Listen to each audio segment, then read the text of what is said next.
There was a time when America was not the richest country on Earth.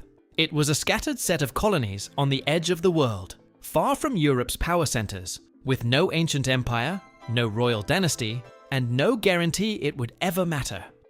So, how did that become this?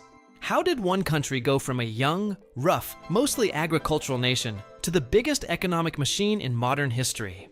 The answer is not one president, not one war, not one invention. America got rich because, over 2 centuries, it built a system that kept stacking advantages on top of each other. And once that machine started working, it became very hard for the rest of the world to catch up. To understand that, we have to go back to the beginning.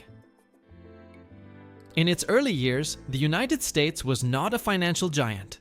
It was a developing country with huge land, a growing population, and a lot of uncertainty.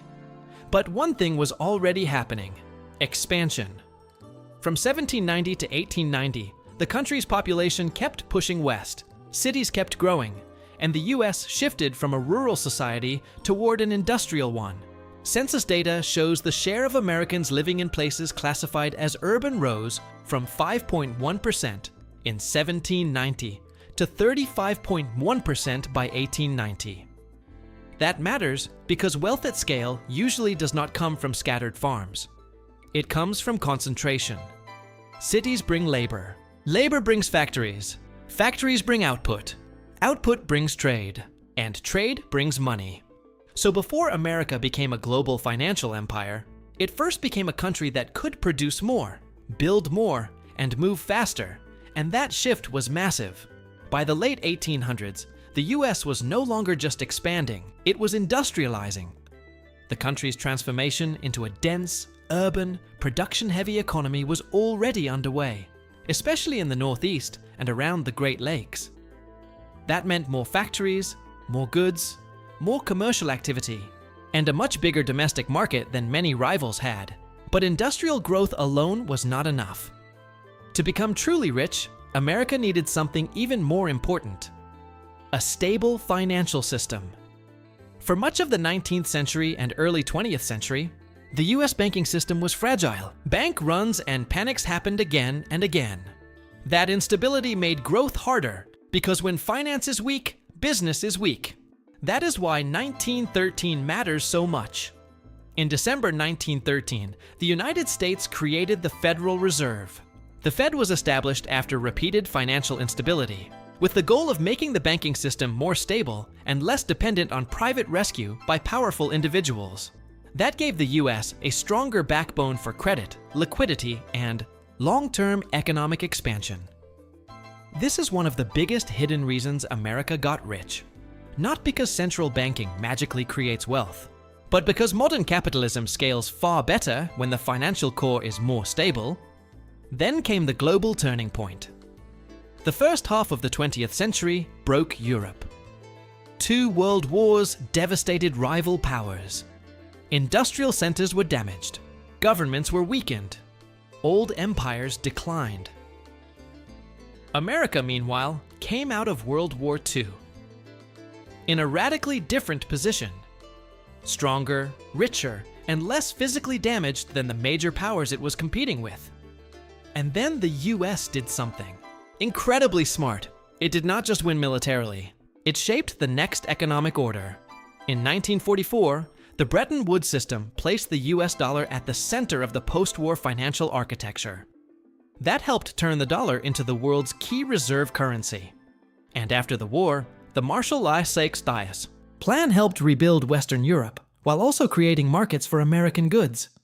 The US was not just exporting products. It was exporting an economic system with itself at the center. That was one of the biggest power moves in modern history. Because once your currency becomes the currency other countries hold, trust and trade around, your influence becomes much bigger than your borders. Even now, the dollar still dominates global reserves. IMF COFO data showed the US dollar accounted for 57.74% of allocated global foreign exchange reserves in Q1 2025, and 50.32% in Q2 2025. That is lower than decades ago, but it is still dominant. So by mid-century, America had 3 giant advantages: working together, a huge internal market, a more stable financial system, and the world's most important currency.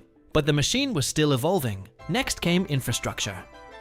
In 1956, the Federal Aid Highway Act launched the Interstate Highway System, one of the biggest infrastructure projects in US history. The Federal Highway Administration notes that even though the interstate network makes up only about 1% of total road mileage, it carries almost 20% of highway traffic and links over 90% of cities with populations above 50,000. In plain English, it made commerce faster, cheaper, and more scalable across a continent-sized market. That is another underappreciated reason America became so rich. Because wealth is not just about inventing things. It is about moving goods, people, capital, and information with speed. The more efficient the movement, the bigger the economy can become.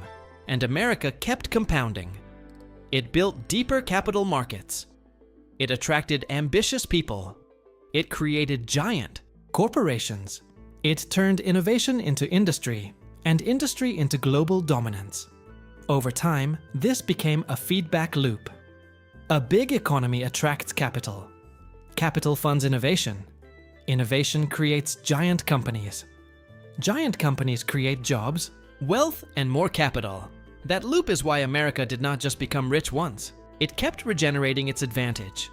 That is also why the US stayed on top even as other countries rose. China grew fast. Europe stayed wealthy. Japan became a powerhouse. India is rising.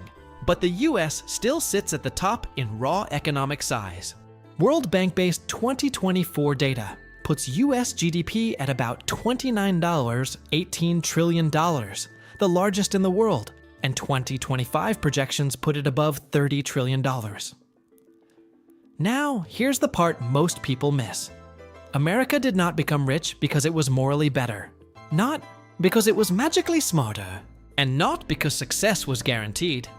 It became rich because it built a brutal, effective system for scaling advantage. Land, population growth, urbanization, industrial output, financial stability, reserve currency power, post-war dominance, infrastructure, capital markets, and the ability to turn innovation into giant companies. Each layer made the next layer stronger. That is what made the US the world's biggest economic power. And that is the real lesson. Countries do not get rich from one lucky moment. They get rich when they build systems that keep producing leverage, decade after decade. America did that better than anyone in the modern era, and whether that continues forever is another question. But if you want to understand why the US became so powerful, this is the core truth.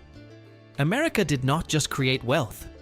It built a machine that keeps multiplying it.